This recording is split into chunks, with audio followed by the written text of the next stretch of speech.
Game of chess is divided in three parts: opening, middle game, and end game. When we start learning chess, we start with the opening, right? We are well prepared with the opening that we know we have to develop our minor pieces, get the pawn in the center, castle your king into the safety. But then later we get confused of how to continue the game further, what to do in the middle game. Today, I'm happy to share with you all that how you can continue your game after the opening. What are the plans, strategies, and ideas you should be using in the middle game?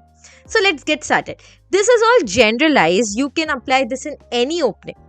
So let's have a standard look at the opening. Starts with e4, e5, knight f3, knight c6. We are looking at a generalized opening. He played his pawn to h6 to defend g5, both the side castle, and now we also do the same. Play a pawn to h3. They're playing their pawn to d6. After bishop e3, let's say the bishop goes back on the b6 square. This is all generalized standard opening plan, right? But now there are multiple ways how white can continue the game. Correct? White can play either their bishop back on the b3 square, can capture on b6, the knight can go on d5 square, pawn a3 is also an idea, play the queen to d2, and here we get confused. There are so many ideas, but what is the right plan? How to continue about it? Usually, in chess, we want to give a checkmate, but here it is not possible to attack the king as of now. The king is kind of safe.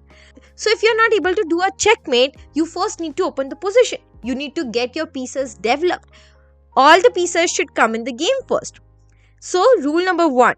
After you have developed all your minor pieces, got the king into safety, castled it, now is the time to play your queen. Develop your major pieces as well. Many of us often forget to developing the queen is one of the major factors that you should be doing.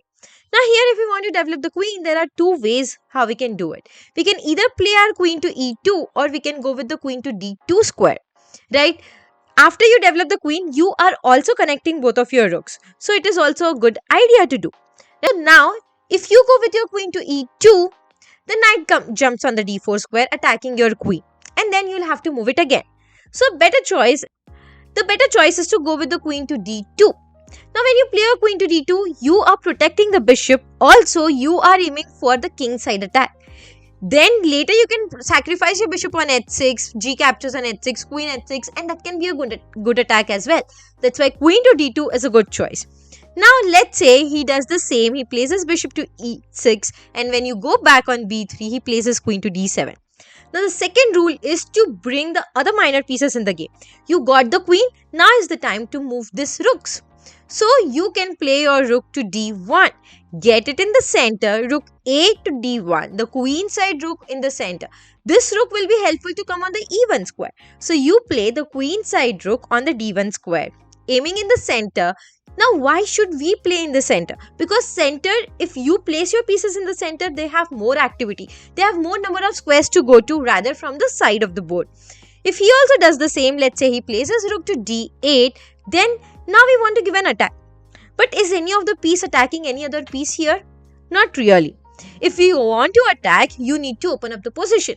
What can we do to open up the position? We can push our pawns up. Now you have to develop the pawns or push the pawns in the center of the board and not on the side of the board. Because how is that going to be helpful if you do it in the side of the board? Let's say you play a pawn to g4. Then that he can just sacrifice his bishop and he can get a good attack. Right? Would not be that helpful. Also, to the side, you don't have many attacks. If you play a pawn to a4, a5, well, you cannot do that. But again, it is not that helpful. Well, see if you do it in the center, playing your pawn to d4. Once he captures, you can capture it back with the knight. And now see, there are a pair of minor pieces getting exchanged. And you got your queen in the center again. Attacking here, giving an attack on this side as well to continue the game. Isn't it?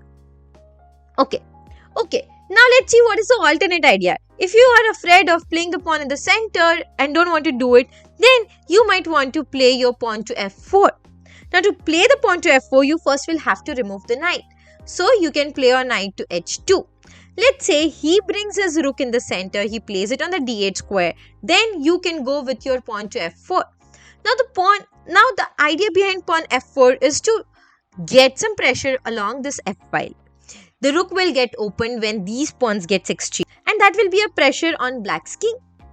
If he captures here your f pawn with his e pawn, then you can recapture it with your rook. Now here, if he comes with his knight to e5, trying to play the pieces towards the center and maybe in future want to give you an attack, you have two ideas here.